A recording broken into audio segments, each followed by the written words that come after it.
All right, Cease, we're going to talk about what teams are doing to Bo Nix and Sean Payton. Then I want to try to find some answers as to how they counter it, Sean and Bo. And that's taking away the middle of the field. Now, everybody thinks Bo's a dink and dunker and those little check downs to his left, to his right, or a running back, a chip and turnaround kind of a play. But the middle of the field has not been there for Bo Nix. And they're forcing him to go outside the numbers, outside the hash marks. And, well, he's had turnovers there. The interceptions that he's thrown has come at that mark. Obviously, help from Evan Ingram just showing up, being on the field. Now, I guess being on the field and not having any kind of contributions there's no influence there because you're not a legitimate threat. So if Evan's going to remain at a 38% clip of being on the field, we know Adam Troutman's not that guy. Nate Atkins is still trying to come back, and I'm not really sure he's even that guy. Lucas Kroll, maybe, but I'll steal your term. Like, hey, have we seen the best of?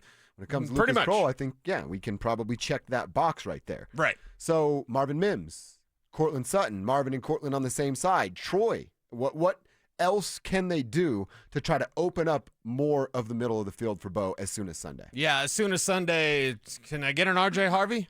Little RJ Harvey sighting? I don't need to see, and God bless if Gilo gets a jersey this week. He's going to be excited if he does, and, still rooting for the guy. He's a scat back, but whatever. I don't need Tyler Bidet to get any touches. That's your third back, Sean. Again, Sean Payton getting in his own way. You have two really good backs. Maybe one, maybe JK, they feel internally they got to cap him at like 16 touches. Maybe. I'm just guessing. But if that's the case, you got RJ Harvey right there. You drafted him for a reason. You told yourself to shut up so that you wouldn't spill the beans to anybody. And things are really tight over there, other than George talking to Tom Pelissero, allegedly, or whatever I have to say. But, things are really tight over there. Sean, I got to be quiet about this. Why would you be so excited about RJ Harvey and then not use him in 2 games? You should be cracking everyone over the head with what RJ Harvey can do on the field. And if you're mentioning middle of the field, I think Texas route, where you go outside, looks like a screen, cut back in, like it's not, it's a Texas route. That's exactly what they need to do with that young man because he's quite capable of doing it. And as we saw from the 50-yard run in week 1, just get him speed and space. Get him the ball. Let him do his thing. I want more RJ Harvey. I demanded it last week. I did not get it last week. The Broncos lost. Coincidence? I think not. More RJ equals more W. You want those W's to pile up. You can do that in a really important game in this week against the Chargers. That means more RJ Harvey in the middle of the field. I'd love to see it as well. And again, like you said, if you're not going to give him the running back touches, it's been 11 in 2 weeks. Find a way to get him the football so that you can utilize his skill set. And it shouldn't even be 11 in a game. It should be like 12 to 15 a game. Touches or carries? Touches. Yeah. And again, if Evan Ingram's not on the field, but RJ is, you take where you were going to try to put Evan, put RJ there, and see if you can still accomplish the same goals. Yeah, and if you go 2 tight end set and you've got Adam Troutman and Lucas Kroll out there, oh, man, they're going heavy. It looks like a run play. RJ's in the backfield. You're a little bit concerned. Oh, no, it's a 2-route pass play. Then RJ sneaks out of the backfield, and he's that third option. There's just Sean Payton's complicating things for no reason at all. Dude, we've done this for 2 weeks now. You and I have said on the radio show not knowing a third of what Sean Payton knows when it comes to the game of football, and we've come up with multiple options that Sean could choose from to make life easier for his quarterback and his football team, and he continues to just overcomplicate things. He's polluting the game plan for no reason at all, just for the sake of pollution. Instead of having his game sheet on a Waffle House menu, it should be on a Post-it note. And like I said, it's not that hard. Nobody keeps Sean in check, but somebody at this point, now we're going into 2 years of this with Bo, should have said, stop rattling off the play call. Put it on his armband, and you say the number. And then Bo's at the line of scrimmage 8 seconds before he would have been when you're rattling off your 19-word play. There's so many little simple solutions that could add up and become really big game changers for the Broncos. Sean's just got to get out of his own way. Well, you've said it, and I'll say it in a little bit different way. The faster Bo Nix can take over, the better. And it doesn't mean the game's passed Sean by. That's dumb. I don't like when people say that. I don't agree with that. I don't believe in that at all. I believe that Sean Payton is very up to speed in what today's NFL game is about. But if he's out there complicating things, he's like, oh, in this play, and let's put in a bazillion packages and a zillion personnel, and where's Tyler Bidet at? This isn't Little League where the mom's going to get mad at you because your kid's not playing enough. Mm-hmm. You're not coaching, and you don't have to count the snaps for these guys. Who are your best players? You play them. Yeah. And then you get them the football. Is Tyler Bidet one of his best players? No. Mm-mm. No, he's not. He's not even close. You get the ball to Troy Franklin. You get the ball to Marvin Mims. You get it to Cortland Sutton. And yes, you get it to RJ Harvey. While JK, the way they've treated JK is very proper. Perhaps he wants a little bit more, do the eat thing. Mm-hmm. That's fine. But like if that's their plan to keep him solid and healthy, I like it. It's been productive.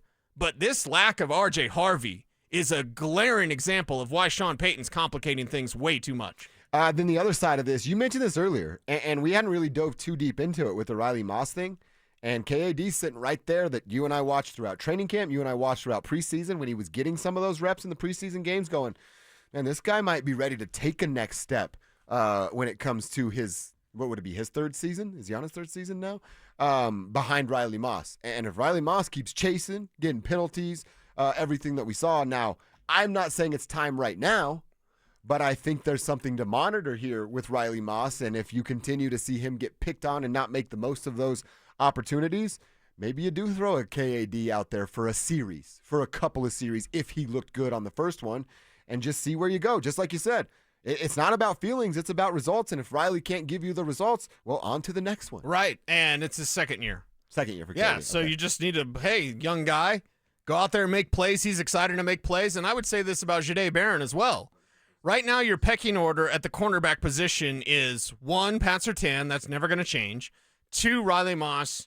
3, Jaquan McMillan. 4, Javonte Barron. 5, Chris Abrams-Drain. I think I got that right. Why can't he be 2?